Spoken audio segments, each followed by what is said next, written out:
Olá a todos, meu nome é Rayane Araújo e eu sou aluna da Uniswan do curso de Gestão da Tecnologia da Informação. É com satisfação que apresentamos nosso projeto de extensão sobre estruturação de interfaces web. Nosso objetivo é mostrar de forma simples e divertida como se constrói a base de qualquer site que você usa. Vamos começar. Olhe para essa tela. Você a usa todos os dias, mas já parou para pensar o que constrói tudo isso? O logo no centro, o campo onde digitamos e todos os links são criados por duas linguagens muito simples. O nosso desafio é mostrar que você pode construir algo assim com o que vamos ensinar hoje. Vamos falar sobre as duas ferramentas básicas que trabalham juntas, o HTML e o CSS. O HTML será a estrutura da nossa página, enquanto o CSS entrará para dar a beleza, as cores e o estilo. Ao longo deste vídeo, vamos detalhar como usamos essas duas ferramentas para construir nossa própria página pessoal. Interface web, de forma simples, é o ponto de contato entre você e o sistema. É o que você vê e o que você clica para interagir. Todo esse trabalho de estruturação serve para criar uma interface que seja bonita, fácil de usar e que o usuário entenda sem esforço. Agora vamos falar um pouquinho sobre o HTML. O HTML é o nosso esqueleto. Funciona apenas com tags. As tags são comandos que dizem ao navegador o que fazer. A maioria das tags tem uma tag de abertura e uma tag de fechamento. Por exemplo, a tag de parágrafo abre, você coloca o seu texto e depois você fecha. Isso delimita o seu conteúdo. Sem o HTML, os sites seriam apenas um monte de texto desorganizado. Esse é o primeiro passo para dar sentido e estrutura a tudo que você vê e interage na web. Aqui temos um exemplo de um texto simples formatado como parágrafo usando a ferramenta VS Code e o resultado mostrado no navegador. Toda página HTML começa com essa estrutura que chamamos de fundação. A tag doctype.html e a tag HTML apenas definem que estamos começando um documento web. Mas as duas tags mais importantes são o head e o body. O body é o nosso conteúdo visível, tudo que o usuário realmente vê na tela. E o head? Pense nele como a central de configurações ou menu de ajustes da página. Ele guarda todas as informações que o navegador precisa, como o título que aparece na aba e as instruções para achar o arquivo CSS. Informações essas que o usuário não vê diretamente. Continuando no nosso esqueleto, vamos agora para a organização da página. Essas são as tags estruturais semânticas. Elas dão nome e significado a cada parte do site. Pense na sua página como uma casa. Temos a tag Header. Ela será o topo, onde fica sua logo ou o título principal. Temos também a tag Main, que será como o coração da sua página, onde está todo o conteúdo essencial. E temos as tags Section, que dividem o conteúdo em tópicos, como sobre mim e contatos. E temos a tag Footer, que seria a fundação, onde colocamos os direitos autorais e informações finais. Com a estrutura pronta, colocamos o conteúdo. Os títulos são definidos pelas tags H1 até H6. O H1 é o mais importante, como título de um livro. Quanto maior o número da tag, menor o tamanho. O texto corrido fica sempre dentro da tag P, de parágrafo. E para colocar qualquer foto no seu site, usamos a tag Imagem, que é esse IMG. Você apenas diz ao HTML onde a imagem está e ele a coloca no lugar certo. E agora, a tag que realmente faz a web ser uma teia, a tag de link. Essa tag transforma o texto em algo clicável. É o seu botão teletransportador. Sempre que você usa essa tag, ele vem com o atributo href ou href. O href é como um GPS que diz ao navegador o endereço de destino, como o link do Google que você vê na tela. Para fechar essa parte, uma observação muito importante que gera confusão para quem está começando: a diferença entre as tags A e link. A tag A, que vimos no slide anterior, é uma tag de conteúdo. Ela cria o hiperlink clicável e só pode ser usada dentro da tag body, que é a parte visível da página. Existe uma tag chamada link. Essa tag é uma tag de metadados. Ela não cria um link para o usuário clicar. A função dela é conectar nosso documento HTML a um recurso externo. O uso mais comum é para ligar o site ao nosso arquivo CSS, e ela só pode ser usada dentro da tag head, que é a nossa central de configurações. Então guarde bem isso. Legal, vimos as tags que colocam o conteúdo na tela, mas a ferramenta HTML vai muito além disso. Como organizamos vários dados de forma visual? Como damos ao usuário a chance de digitar? Para descobrir as próximas tags que nos dão esse poder, eu chamo a Ana. Eu sou Ana Clara da Silva e curso Análise e Desenvolvimento de Sistemas. E hoje eu vou apresentar 3 elementos muito importantes do HTML: as listas, a tag div e a tag de interação com o usuário. Vou começar pelas listas. No HTML nós temos 2 tipos principais de listas: as listas não ordenadas e as listas ordenadas. As listas não ordenadas que usam a tag UL são aquelas em que a ordem dos itens não faz diferença. Elas podem aparecer como bolinhas, quadradinhos ou outros marcadores. Cada item da lista é feito com a tag LI. Então, por exemplo, se eu quiser listar frutas, eu posso colocar morango, banana, laranja e assim por diante, sem me preocupar com a numeração. Já as listas ordenadas, que usam a tag OL, a ordem importa, porque esse tipo de lista aparece numerada. E também usa a tag LI, é muito usada para passos, rankings ou instruções. Então, se eu fizer uma lista de coisas para fazer no dia, como acordar, tomar café, estudar e almoçar, ela vai aparecer na ordem certinha, de 1 a 4. E pode ser usada também tanto como números ou letras tipo A, B, C ou algoritmos romanos. Agora, passando para a tag div.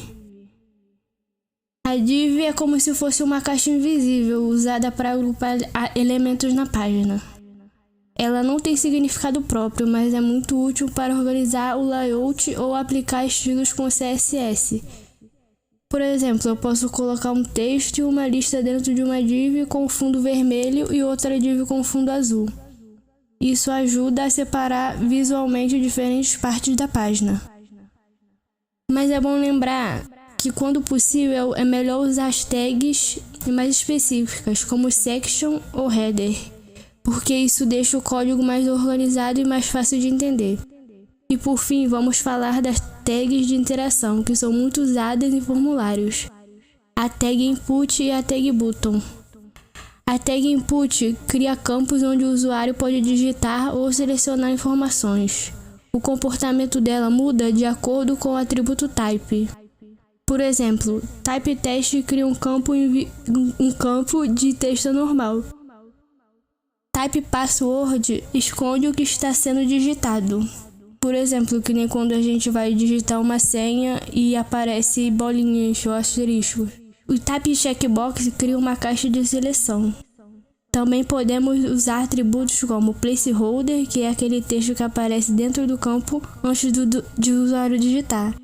Já a tag button cria um botão. Quando usamos type submit, por exemplo, ele envia um formulário. Essas tags são essenciais para criar páginas mais interativas, permitindo que o usuário não apenas leia, mas participe da página, enviando dados e realizando ações. E é isso, e agora a Sara vai explicar o CSS. Meu nome é Sara Guedes e eu faço curso de gestão da tecnologia da informação. E vou falar sobre CSS, que é uma linguagem de estilo. Para facilitar o nosso entendimento, basicamente essa ferramenta deixa uma página mais bonita, estilizada e com um visual mais atraente. E sua sigla no português significa folha de estilo em cascata. O propósito de sua criação foi para facilitar a programação de sites, já que na época as pessoas usavam códigos complexos para realizar atividades simples, como por exemplo, uma construção de tabelas. No CSS é possível trabalhar com várias características no nosso layout, desde cores, fontes, tamanhos dos títulos e dos links, posicionamentos, imagens de fundos e até mesmo criação com animações, além de segmentar tamanhos de telas para o site ficar mais responsivo. E vale ressaltar também que o CSS depende do HTML para aplicar estilos. Simplificando aqui o que eu quero dizer. O HTML, ele deixa a página mais organizada, com conteúdo básico e estruturado. Já o CSS dá vida à página, deixando ela mais colorida e com uma aparência visual chamativa. Ou seja, é como se o CSS fosse o molho do negócio e a pele da galinha do HTML. E há 3 formas de usar o CSS. Uma delas se chama inline. Esse estilo é aplicado diretamente no elemento HTML, usando um atributo chamado styler. A vantagem de usar essa aplicação é porque ela é rápida para fazer alterações pontuais. Já suas desvantagens, ela seria, por exemplo, difícil de manter em projetos mais amplos, porque mistura o HTML e o CSS, prejudicando a organização. Já a segunda forma de aplicar o CSS é a interna, que nesse caso, o CSS é escrito dentro da tag styler com a tag head do documento HTML. Mas a única vantagem de usar essa aplicação é para o uso de uma única página, mas ela não pode ser utilizada novamente em outras. Já a última aplicação é a externa, onde o CSS fica em um arquivo separado chamado .css, e ele é importado no HTML com a tag link e com a tag head. Já essa última forma é a mais recomendada para que a página fique mais organizada e eficiente em sua estrutura como um todo. Bom, agora que eu falei sobre o básico de CSS, vou passar a continuidade para o meu amigo Guilherme Guedes, que vai trazer mais profundidade ao assunto. Meu nome é Guilherme Guedes e curso Análise e Desenvolvimento de Sistemas. Bem, eu irei falar sobre seletores e propriedades no CSS. No CSS, seletores são usados para escolher quais elementos do HTML serão estilizados.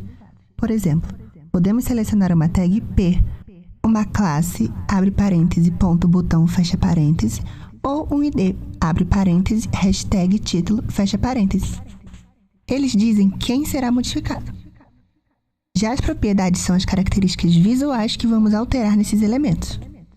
Cada propriedade controla algo, como color para a cor do texto, font size para o tamanho da fonte, background color para a cor de fundo ou margem para espaçamento. Mas veremos isso mais para frente. Então, seletores escolhem o elemento e propriedades definem o estilo que será aplicado. No CSS, usamos classes e IDS para aplicar estilos de forma mais organizada e específica. A classe é usada quando queremos estilizar vários elementos iguais. Ela começa com ponto e pode ser reutilizada quantas vezes quisermos. Exemplo, ponto, botão, ponto. Já o ID serve para identificar um único elemento na página. Ele começa com hashtag e deve ser usado apenas uma vez, pois é único. Exemplo, hashtag cabeçalho ponto. Agora na prática seria mais ou menos assim. Classe igual a estilo reaproveitável. ID igual a estilo único e específico. Assim conseguimos controlar melhor o design e manter o código mais limpo. No CSS também podemos personalizar a aparência visual, usando propriedades de cor, fonte e fundo. Para cores, usamos propriedades como color para o texto e background color para o fundo, como eu tinha citado anteriormente. As cores podem ser definidas por nomes, códigos hexadecimais, RGB ou HSL. As fontes são controladas por propriedades, como font family, tipo da fonte, font size, tamanho, font rate, espessura e text align, alinhamento. Isso permite criar textos mais legíveis e com personalidade. Já o fundo pode ser estilizado com imagens, cores ou padrões usando propriedades como background image, background size, background repeat e background position. Esses 3 elementos, cores, fontes e fundo, são essenciais para criar identidade visual e deixar o site mais atraente. No CSS também podemos usar margin e padding para controlar o espaçamento dos elementos. A margin é um espaçamento externo, ou seja, a distância entre o elemento e os outros ao redor dele. Já o padding é um espaço interno, entre o conteúdo do elemento e sua borda.